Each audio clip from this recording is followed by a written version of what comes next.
Hello, everybody. Welcome back to the latest edition of Terrace Talk. Of course, it's the FA Cup this weekend for Norwich City and the big prospect of a trip to Anfield, which slightly frightens the life out of me. But we'll see what we get. And with that, delighted to be joined by Liverpool fan Daniel Moxon. Daniel, first and foremost, thanks for coming on this morning. How are you, I suppose, and how are Liverpool fans feeling at the moment? Because you're top of the Premier League. You're still in all the competitions in terms of cups. It feels like it's been a pretty good season. Yeah, the answer to both those questions is pretty good. It's been a pretty good season, as he said. Still in all four competitions as we speak. Hopefully that will still be true by Saturday. But yeah, no, it's been a great season. We've got a team again, I think, at Liverpool, which we've always obviously loved every player that plays for us, and we support them all. But this team, I think it's the first one since that team of sort of 5-6 years ago, really, where we're starting to really go, wow, this is a set of lads. This is a really good set of lads. So, yeah, it's exciting times for us at the moment. Yeah, compare that to last season, 5th in the Premier League, out of the EFL Cup and the FA Cup in the 4th round, Champions League knocked out in the round of 16. What's changed, I suppose? You mentioned kind of this is the season maybe where you feel like you've got that team back. Has it been a few transfers in the summer that's changed that maybe? Yeah, thanks for the reminder. But yeah, the summer was huge. A bigger summer than I think everyone expected.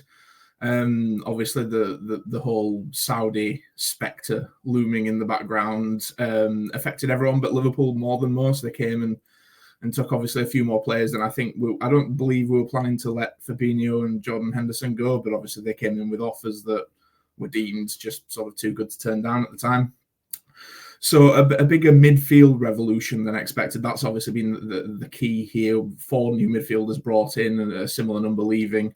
Obviously, Henderson had been the club captain for a long time. James Milner had been a rock in that midfield, obviously advanced age, not necessarily as playing as much football as had previously been the case.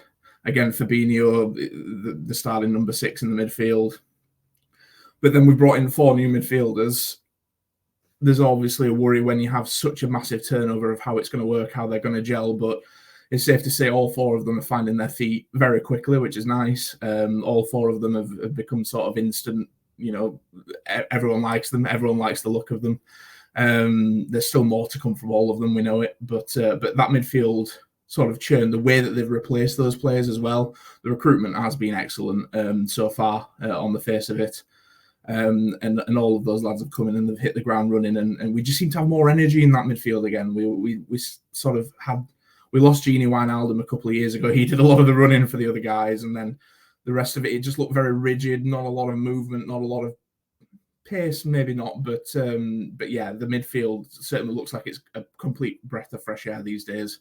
And then we've got a couple of other lads like Harvey Elliott and Curtis Jones, a couple of younger lads who've really stepped up to the challenge as well, and filled the gaps of those that have left. And yeah, things are looking good in that area of the park again. Yeah, reminded me of all the good players you've got, which doesn't help the fear, I suppose, on Sunday. Jurgen Klopp, of course, been at Liverpool now for 9 seasons. He's pretty much won it all during that time: Champions League, Premier League, FA Cups, etc., etc. Where would you say he ranks amongst all-time best Liverpool managers? It feels like he's got to be in the conversation, surely. Yeah, you'd think so. Look, I mean, especially for fans of a certain age as well, maybe the ones of a generation above me, your likes of your Bill Shankly, your Bob Paisley, they're going to be the ones forever. Kenny Dalglish. I don't see why Jurgen Klopp isn't in that conversation. Like you say, he's won it all. With Champions League, Premier League, both domestic cups. Depends whether or not you want to count the Club World Cup, but why not? You get to call yourself champions of the world for a year. He's won everything that has been available there to win. He's done it while up against the most ridiculous team anyone's ever put together in obviously Man City, because I think that's the context that you've got to put his achievements in. Not only has he won everything as Liverpool manager, he's done it up against the multi-billions of man. And I'm not pretending Liverpool are paupers, of course we're not. We've spent a lot of money on transfers ourselves, but he's done it against that Pep Guardiola team of 20 incredibly talented individuals, and the way that he gets them to play every single week, the dominance that they're able to put on every single season. I think the fact that he's done it with the spectre of that opposition as well that puts it even a level higher for me. Yeah, Liverpool seem to be a different animal as well at Anfield. Just one defeat. I think the last one of those was against Leeds last season. I think it was last season or the season before. It's been quite a while now. I think 2022, sort of the October period. So a very good record at Anfield. I think it's one Premier League defeat since 2017. I saw a stat this morning when I was doing a little bit of research. It feels like it's going to be a big test. What do you put that sort of home record down to? Is it the atmosphere that everyone speaks about, or is it kind of just that nature of you go to Anfield? It's that historic ground. It's difficult to go there and get a result. There are definitely factors. I think there is a fear factor for away teams. You hear people, especially when we're playing teams in Europe, teams come and you see all the pre-match comments. It's like, oh, playing in Anfield, it's an honour, it's a privilege, it's something that I've wanted to do my whole career. So I think there is a fear factor there. The fans definitely do obviously play an impact, but I think among the players, I think there's just a feeling of this is our home. People don't come here and play the way that they want to. We play the way that we want to. We do what we want. We've got the solidity at the back. Alisson as a goalkeeper, Virgil van Dijk, he had a ridiculous record. I'm pretty sure he's still only ever lost one match he's ever played at Anfield, and he's played for Liverpool for 6+ years now, which is an absolutely unbelievable individual stat for a player. So I think it's more of a mentality thing for the players in that they come out on that pitch and they just go, right, this is our land. We're not losing here. Yeah, of course, it's the FA Cup this weekend, so we'll focus a little bit of attention there now. A third round victory away at the Emirates, 2-0, of course, which felt like a really big win. Jurgen Klopp started a relatively strong squad that day, the likes of Alisson, Trent, Diaz, Gakpo. How does that maybe, I suppose, rank in terms of importance this season, the FA Cup for Liverpool? We spoke there about kind of the Premier League and being 5 points clear. That probably feels like the main target, but is the FA Cup still of relative importance to Liverpool fans this year? I think it is. We had a period a few years ago where we had a period for quite a long time where we didn't really do anything in domestic cups. We won the Carling Cup, as it was called back then, about a decade ago now. And that's sort of after that, it was third round, fourth round, maybe the odd fifth round exit. And it didn't feel like the domestic cups were important to the club. Whether or not that was the case, obviously we can't say. But these days it definitely is. Liverpool have sort of re-established themselves now, because there was that period, of course, where top four was elusive for Liverpool. Champions League football was elusive for Liverpool for a lot of years. Now that has been sort of re-established, I know Liverpool didn't qualify for the Champions League last year, but generally that has been re-established. So I think the domestic cups again really have taken on a lot more importance. Obviously, a couple of seasons ago, Liverpool won the FA Cup and the Carabao Cup, and were potentially 2 games away from winning all 4 competitions, which would have been, again, just an absolutely unbelievable. And it was an unbelievable season, even without getting the Premier League and the Champions League titles. So, the domestic cups, I think, have taken on more importance than perhaps was the case maybe 5-10 years ago for this club. Yeah, after drawing Arsenal in the third round, what was the reaction when you draw Norwich at home in the fourth round? It probably feels like a fairly favourable draw from a Liverpool perspective. Is it one that Liverpool fans are already kind of looking at the fifth round draw and expecting to be in it? I don't know about expecting. I think everyone is wary that the cup is... It's a funny thing, isn't it, the FA Cup? Expecting is probably a strong word. As you say, it's a favourable tie. Certainly, it looks on paper an easier tie than away at the Emirates, and Liverpool looked fairly comfortable in that win against a really good Arsenal side. Obviously, the last couple of years, Mikel Arteta has built a really good squad there, and they look to be sort of regular Premier League contenders these days now, to be fair to them. So, yes, compared to that fixture, it does look like a much easier one. Being at home, obviously, again, helps. I don't think anyone will be counting their chickens. I think there'll be probably quite a lot of rotation as well within the squad. I think it's an opportunity. Obviously, we've just come through a really, really busy period, as Christmas and the New Year always is on the football calendar. So there'll be a bit of rotation, bit of a few minutes for maybe players that haven't had so many lately. I don't think anyone will be expecting a win, yes, because I think you have to. But thinking that it's already guaranteed and you're in the fifth round draw, that would be dangerous thinking. I don't think the manager will be allowing that. Yeah, you speak there about rotation. I saw a fairly positive sort of team news update from Liverpool perspective. Szoboszlai, Trent, Robertson, all expected to be available, of course, for Sunday's game. how much rotation do you think Jurgen Klopp will make? Of course, you've got Chelsea midweek next week, in the Premier League. That feels like probably the big one. But you've still got lots of really young, exciting players coming through the academy that can probably, give Norwich a game. Yeah, there is. And I think there will be a fair bit of rotation. There are players coming back, as you say, which is really good news. The left-back situation in particular has been difficult for the last month because Robertson and Tsimikas have both been out injured on fairly long-term injuries. Joe Gomez, though, has come in and done an incredible job in an unfamiliar position.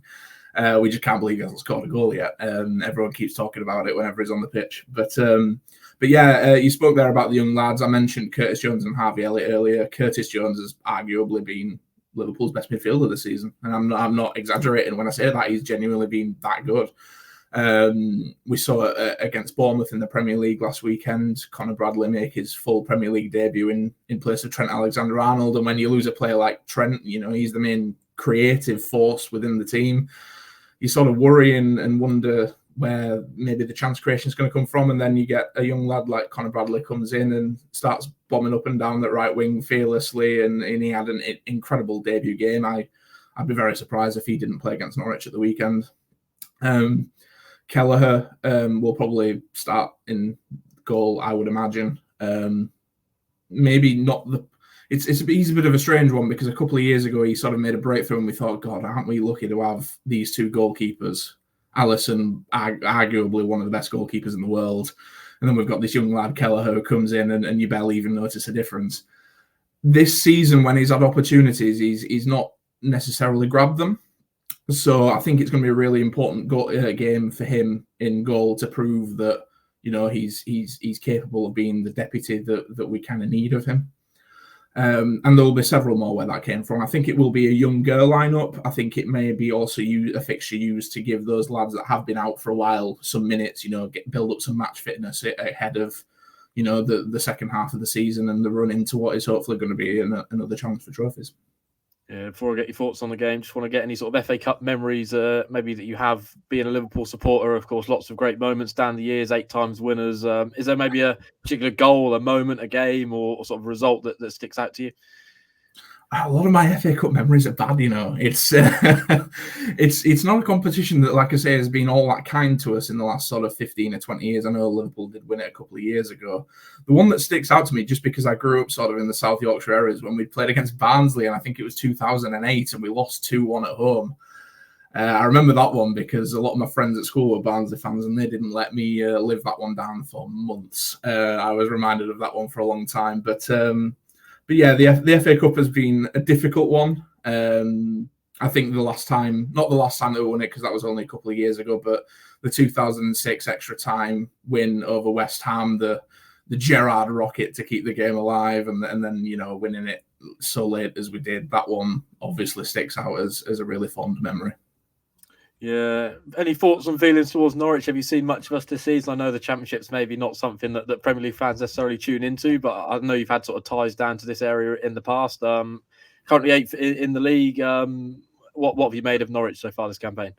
Yeah, having lived in Norwich for a while, I do keep an eye out for the results. I don't always watch the games, I have to admit, but I do keep an eye out for the results. I watch the highlights.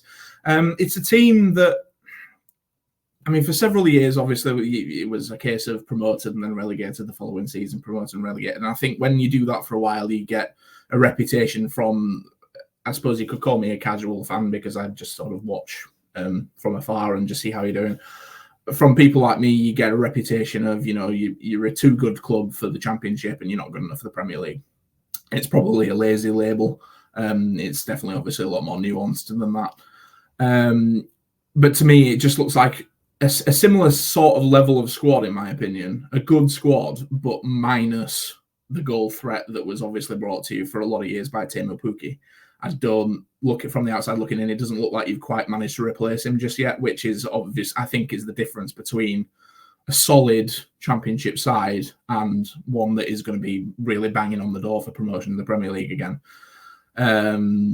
I'm happy for you to tell me that I'm very much wrong on that and that it's a terrible squad or anything like that. But you've got decent attacking options. I've always liked the look of Josh Sargent. I keep a close eye on Bundesliga football, and I always have.